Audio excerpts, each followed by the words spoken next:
Markus pasal 12. Perumpamaan tentang penggarap-penggarap kebun anggur. Lalu Yesus mulai berbicara kepada mereka dalam perumpamaan. Adalah seorang membuka kebun anggur dan menanam pagar sekelilingnya. Ia menggali lubang tempat memeras anggur dan mendirikan menara jaga. Kemudian ia menyewakan kebun itu kepada penggarap-penggarap, lalu berangkat ke negeri lain. Dan ketika sudah tiba musimnya, ia menyuruh seorang hamba kepada penggarap-penggarap itu untuk menerima sebagian dari hasil kebun itu dari mereka. Tetapi mereka menangkap hamba itu dan memukulnya, lalu menyuruhnya pergi dengan tangan hampa. Kemudian ia menyuruh pula seorang hamba lain kepada mereka. Orang ini mereka pukul sampai luka kepalanya, dan sangat mereka permalukan. Lalu ia menyuruh seorang hamba lain lagi, dan orang ini mereka bunuh. Dan banyak lagi yang lain, ada yang mereka pukul, dan ada yang mereka bunuh. Sekarang tinggal hanya satu orang anaknya yang kekasih. Akhirnya ia menyuruh dia kepada mereka, katanya, "Anakku akan mereka segani." Tetapi penggarap-penggarap itu berkata seorang kepada yang lain, "Ia adalah ahli waris. Mari kita bunuh dia, maka warisan ini menjadi milik kita." Mereka menangkapnya dan membunuhnya, lalu melemparkannya keluar kebun anggur itu. Sekarang apa yang akan dilakukan oleh tuan kebun anggur itu? Ia akan datang dan membinasakan penggarap-penggarap itu, lalu mempercayakan kebun anggur itu kepada orang-orang lain. Tidak pernahkah kamu membaca nas ini? Batu yang dibuang oleh tukang-tukang bangunan telah menjadi batu penjuru. Hal itu terjadi dari pihak Tuhan, suatu perbuatan ajaib di mata kita. Lalu mereka berusaha untuk menangkap Yesus, karena mereka tahu bahwa merekalah yang dimaksudkannya dengan perumpamaan itu. Tetapi mereka takut kepada orang banyak, jadi mereka pergi dan membiarkan dia. Tentang membayar pajak kepada Kaisar. Kemudian disuruh beberapa orang Farisi dan Herodian kepada Yesus untuk menjerat dia dengan suatu pertanyaan. Orang-orang itu datang dan berkata kepadanya, "Guru, kami tahu, engkau adalah seorang yang jujur, dan engkau tidak takut kepada siapapun juga. Sebab engkau tidak mencari muka, melainkan dengan jujur mengajar jalan Allah, dengan segala kejujuran. Apakah diperbolehkan membayar pajak kepada Kaisar atau tidak? Haruskah kami bayar atau tidak?" Tetapi Yesus mengetahui kemunafikan mereka, lalu berkata kepada mereka, "Mengapa kamu mencobai aku? Bawalah kemari suatu dinar supaya kulihat." Lalu mereka bawa. Maka ia bertanya kepada mereka, "Gambar dan tulisan siapakah ini?" Jawab mereka, "Gambar dan tulisan Kaisar." Lalu kata Yesus kepada mereka, "Berikanlah kepada Kaisar apa yang wajib kamu berikan kepada Kaisar, dan kepada Allah apa yang wajib kamu berikan kepada Allah." Mereka sangat heran mendengar dia.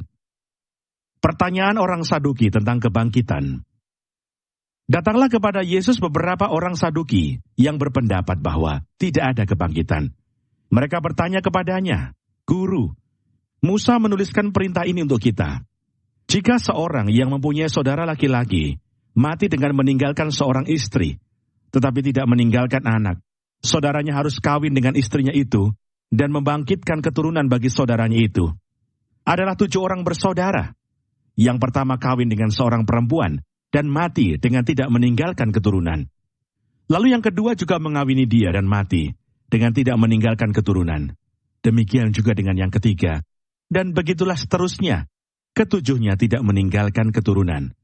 Dan akhirnya, sesudah mereka semua, perempuan itu pun mati. Pada hari kebangkitan, bila mana mereka bangkit, siapakah yang menjadi suami perempuan itu? Sebab ketujuhnya telah beristrikan dia. Jawab Yesus kepada mereka, "Kamu sesat, justru karena kamu tidak mengerti kitab suci maupun kuasa Allah. Sebab apabila orang bangkit dari antara orang mati, orang tidak kawin dan tidak dikawinkan, melainkan hidup seperti malaikat di surga. Dan juga tentang bangkitnya orang-orang mati, tidakkah kamu baca dalam kitab Musa, dalam cerita tentang semak duri, bagaimana bunyi firman Allah kepadanya? Akulah Allah Abraham, Allah Ishak, dan Allah Yakub. Ia bukanlah Allah orang mati, melainkan Allah orang hidup. Kamu benar-benar sesat." Hukum yang terutama. Lalu seorang ahli Taurat yang mendengar Yesus dan orang-orang Saduki bersoal jawab dan tahu bahwa Yesus memberi jawab yang tepat kepada orang-orang itu, datang kepadanya dan bertanya, "Hukum manakah yang paling utama?"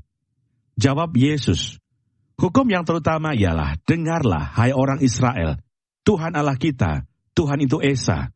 Kasihilah Tuhan Allahmu dengan segenap hatimu, dan dengan segenap jiwamu, dan dengan segenap akal budimu, dan dengan segenap kekuatanmu. Dan hukum yang kedua ialah, kasihilah sesamamu manusia, seperti dirimu sendiri. Tidak ada hukum lain yang lebih utama daripada kedua hukum ini." Lalu kata ahli Taurat itu kepada Yesus, "Tepat sekali Guru, benar katamu itu bahwa dia Esa, dan bahwa tidak ada yang lain kecuali dia. Memang mengasihi dia dengan segenap hati, dan dengan segenap pengertian, dan dengan segenap kekuatan, dan juga mengasihi sesama manusia seperti diri sendiri, adalah jauh lebih utama daripada semua korban bakaran dan korban sembelihan." Yesus melihat bagaimana bijaksananya jawab orang itu, dan ia berkata kepadanya, "Engkau tidak jauh dari kerajaan Allah." Dan seorang pun tidak berani lagi menanyakan sesuatu kepada Yesus. Hubungan antara Yesus dan Daud. Pada suatu kali ketika Yesus mengajar di Bait Allah, ia berkata, bagaimana ahli-ahli Taurat dapat mengatakan bahwa Mesias adalah anak Daud? Daud sendiri oleh pimpinan Roh Kudus berkata, "Tuhan telah berfirman kepada Tuanku, duduklah di sebelah kananku, sampai musuh-musuhmu kutaruh di bawah kakimu." Daud sendiri menyebut dia tuannya. Bagaimana mungkin ia anaknya pula? Orang banyak yang besar jumlahnya mendengarkan dia dengan penuh minat. Yesus menasihatkan supaya hati-hati terhadap ahli-ahli Taurat. Dalam pengajarannya Yesus berkata, "Hati-hatilah terhadap ahli-ahli Taurat yang suka berjalan-jalan memakai jubah panjang dan suka menerima penghormatan di pasar, yang suka duduk di tempat terdepan di rumah ibadat dan di tempat terhormat dalam perjamuan, yang menelan rumah janda-janda, sedang mereka mengelabui mata orang dengan doa yang panjang-panjang.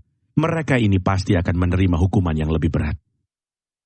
Persembahan seorang janda miskin. Pada suatu kali Yesus duduk menghadapi peti persembahan dan memperhatikan bagaimana orang banyak memasukkan uang ke dalam peti itu. Banyak orang kaya memberi jumlah yang besar. Lalu datanglah seorang janda yang miskin, dan ia memasukkan 2 peser, yaitu 1 duit.